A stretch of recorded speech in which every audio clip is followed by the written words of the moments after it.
So I guess I'll start out by saying that Jason Lemkin and I, Jason who started SaaStr, have you guys seen Jason yet? And Jason and I started both in the same incredible way that all people in the entrepreneurial ecosystem should start. We were attorneys. Turns out that's not the best way to become anything other than an attorney, but luckily Jason and I escaped. Jason and I were both working at a firm called Venture Law Group back in the late 90s when the first internet emerged. And we were these young attorneys who were basically literally attached to our desks and pounding away. Jason won the award for the most hours suffered or something.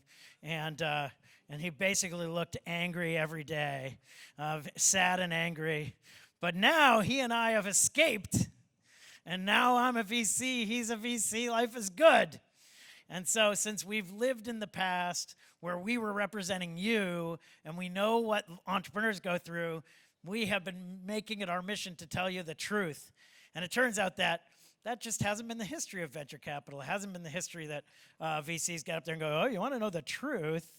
They're usually telling you, I think it was Bill Gurley who said that venture capitalists are always selling. Right? And there's something to that, obviously. That's why I wore this fantastic shirt. Because I think you're out there thinking, I would like to work with the man who wore that shirt. That's how I'm a seller. I'm always selling. but Jason and I think are more inclined to say like, oh, actually it turns out that there's some good things about venture capital and there's some bad things about venture capital. There are some good venture capitalists and there's some bad venture capitalists. And so, when this topic was proposed, I sort of sat there. I apologize. I'm like on the side. How's that? But then I'm here. I said, all right, there are a lot of things actually that VCs don't really tell you. And in fact, I started the very first venture capital blog over a decade ago. It was called Venture Blog. It was called Venture Blog because it was the first, so I could call it Venture Blog. The second had to call itself something else. I think the second called AVC. So, sorry, Fred Wilson. Brad Feld went with Feld Thoughts. But we had Venture Blog. And I started because I thought that the venture industry was one that was extraordinarily non-transparent for no good reason. Like VCs were hiding things from you that would actually help all of us. So here's the overarching theme of what I'm going to say about the venture industry that no VCs tell you about. And that is that it turns out, despite lots and lots of efforts to try and suggest it to the contrary, that venture capitalists are not in charge of your business. Venture capitalists are not in charge of your process. They're not in charge of your financing process. They're not in charge of how you run your business. And they're not in charge of how you sell your business. Now, there are lots of VCs who would suggest the contrary. They, in fact, work very hard to suggest the contrary. And it turns out that it's not true. So for those of you entrepreneurs in the audience, here's the good news. You are in charge. The bad news is you are in charge, right? You can't blame your VC because it's on you. On the good side, VC also can't tell you what to do because it's not our job. And so I thought I'd talk about three aspects of the process of company building and in this context. So the first one is fundraising, right? There is this mythology of fundraising that is like, oh, I come to pay homage to the venture investor and I pitch my business. The venture investor acts mighty and asks questions which I am commanded to answer. And if all goes well, then that person tells me what the financing is, right? It just turns out that's not the process, right?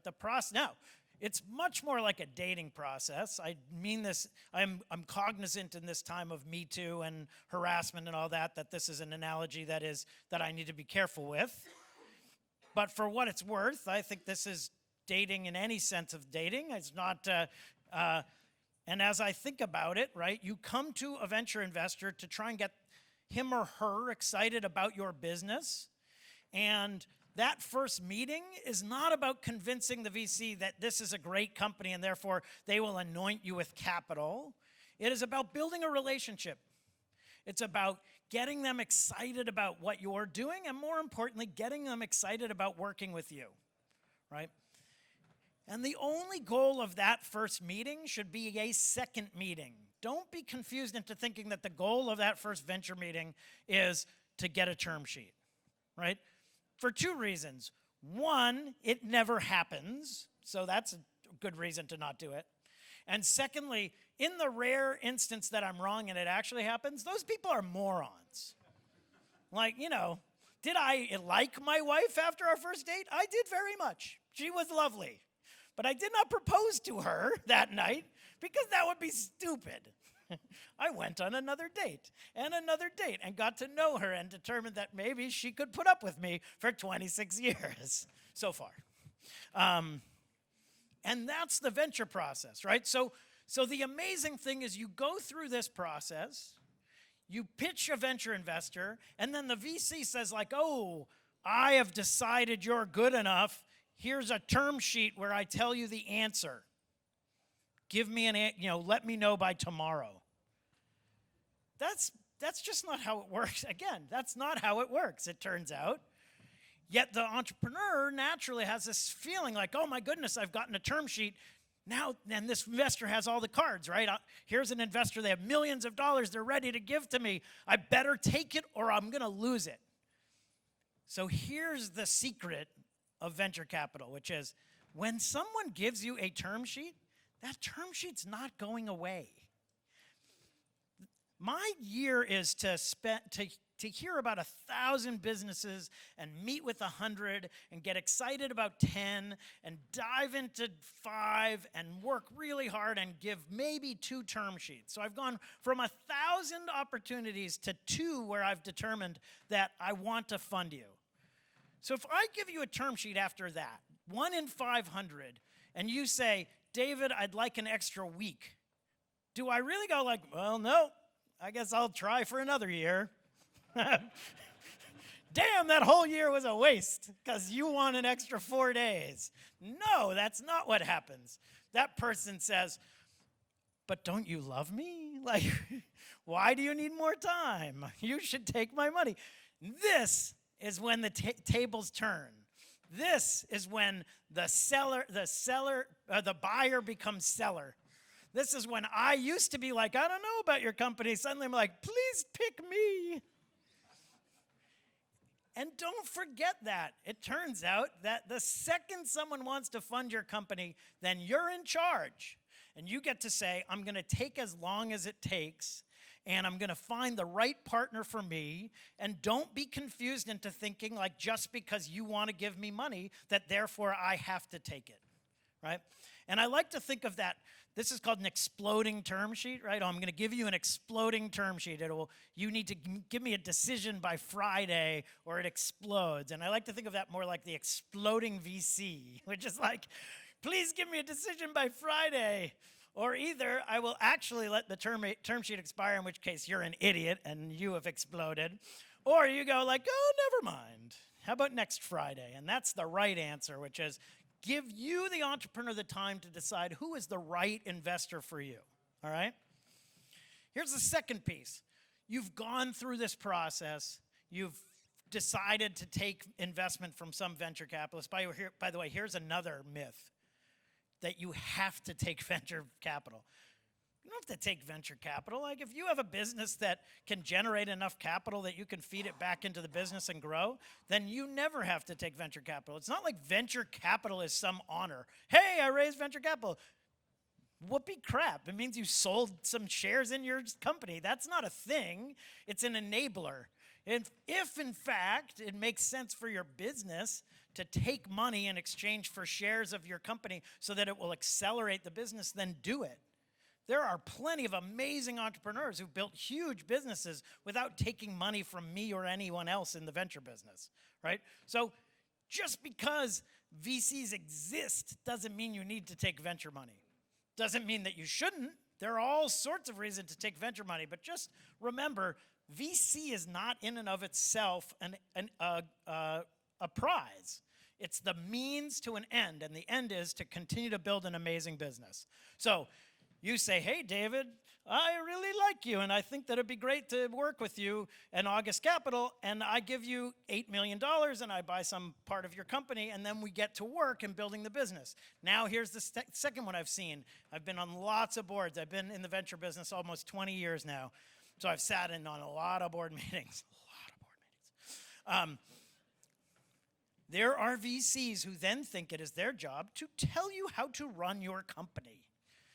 This is a bad idea. Why? Because most VCs don't know what the fuck they're talking about.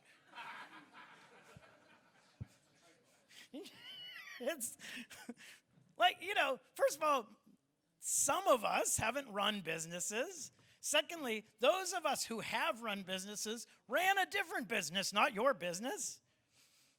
If they ran your business, why are they funding your business? It doesn't make any sense. So it is not the venture capitalist's job to tell you how to run your business. And yet I sit in all these board meetings where I'll hear a VC say, hey, at the next board meeting, can you do me a favor and show me this metric and that metric and this metric and blah, And the poor entrepreneur's sitting there like, okay, like you're on the board.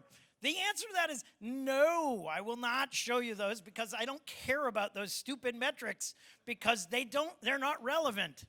You know why they're not relevant? Because you don't know what you're talking about. That's not how I run my business. So when I'm in these board meetings and someone says, like, I want you to provide this information, I always say the same thing, which I say to the CEO.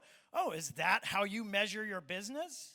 Are those the metrics that are relevant to how you measure your business?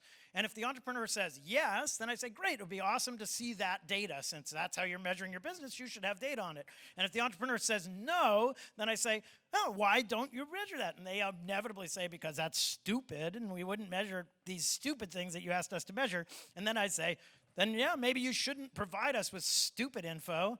And then the venture capitalist who's requested it looks at me and says, like, you're a jerk. But on the good side, the entrepreneur doesn't have to provide information that is not a good use of his or her time. Venture investors aren't in charge of your business. It is not our job to tell you how to measure your business. It is not our job to tell you what direction to take your business. It is our job to advise you, to share our opinions, to try and help you. All of those things are true. But VCs should not confuse themselves for operators. It is not what we do. We sit on the board. We have a fiduciary duty to the company, and we have a fiduciary duty to our investors, and we're trying to do those two things simultaneously. We're trying to make our shares worth more money so we can give more money back to our investors, and we're trying to make your company more successful, which conveniently is directly related to making my shares worth more money, right? And that doesn't mean, oh, I'm going to tell you how to run your business. All right. The last thing that VCs are not in charge of is selling your company. That's not our job either. Now, some VCs used to be investment bankers, and they think that's their job. But those VCs who were investment bankers also tend to be the ones who tell you how to run your business along the way, which they don't know anything about. So at least they know something about selling your business, but you should be just as likely to say, I hear what you are saying, thank you for your opinion, right? It is neither the venture investor's job to tell you to sell your business, hey, this is a time you must sell your business, nor is it in a venture investor's interest to tell you you can't sell your business. And yet there's this mythology that says, like, oh, VCs tell you what you have to do. Like they tell you when the company must be sold, or they tell you absolutely can't sell the business. Well, here's the thing about it. Let's say a VC tells you you have to sell your business and you're running a company and you don't think it's the right time to sell your business. Who's in charge of that process, right? How would that happen even? I would go to a company and say, hey, Salesforce, you should buy my portfolio company. They say, great, I'd love to meet with the CEO. And then the CEO says, yeah, I'm not really interested in selling, and that's the end of that process. The same is true for an entrepreneur who says, I want to sell my company, and you say, I don't think it's the right time to sell the company. They say, I hear what you're saying, but blah, blah, blah. I want to sell this company. Now is the opportunity. Now's the time. If the VC says, no, this is the wrong time, who's running the company? I go back to my earlier point that VCs are not the right people to be running your company. So if you aren't running that company, who's running it? So if you think the right thing for your company is to sell that business, there is no rational venture investor on the planet who will say, no, you can't do that. They might say, as I have on occasion, say, oh, please don't do that. They might say, like, I think it's a kind of a great company. Wouldn't it be awesome if you didn't sell it? And then that entrepreneur will say, like, well, I don't know, I kind of get rich if I sell it. And you kind of go, yeah, but you could be richer, Like, you might be richer if you don't sell it and you wait and you sell it later. And on occasion, the entrepreneur said, yeah, all right. And on occasion, the entrepreneur said, nah, I want to be rich today. Or, I want to sell the company today because tomorrow it is in big trouble or whatever. And you say, oh, sell it. Like, sell it. You should totally sell that company. My bad, I thought you were doing great. Nope. Turns out this company's sucking wind. Oh, sell it. By all means, sell it. So, I'm on, as I said, I could go on forever. I think I have like 3 minutes left. But let me just say, none of this is to say that venture capitalists can't be helpful to your business. None of this is to say that you shouldn't take venture money, that VCs don't have lots of things they can do to help, right? All venture money is not fungible. Money may be fungible. $1 here is the same as $1 here. But there are lots of venture investors out there. And there are good venture investors and there are bad venture investors. But the good ones understand that it is their job first and foremost to win your trust, to win you over, to get you excited about working with them. And the reason is that you'll get excited about working with them is that when you then do work with them, they won't think it's their job to tell you what to do. They will think it's their opportunity to help you be successful, to celebrate the successes, to help you through the challenging times, to bring their perspective and their relationships and their capacity to fund your company with more money, etc. All of which to help you build a bigger and more exciting business. And those same venture investors who are good at their job and who are helpful to you will help you find that moment in time when either you can take the company public or you can sell that business and celebrate that win with you and not be a friction in that process, be someone that helps and supports it, right? So know that there are alternatives. Know that as entrepreneurs you have choices, and make sure that you've spent the time to know which thing you're getting. And make sure that you get the version that you're excited about over the next 10 or 15 years. I've been on boards now for 13, 15 years. You know what you're getting with me. And if that's going to scare you after 2 years, like, don't do that. But if you are excited about building this partnership for the next 2 decades, then you're gonna have a great partnership, and that investor is gonna be sitting alongside you and helping you and cheering you on for the foreseeable future. So I think that's all I have time for. Thank you so much for listening, and good luck.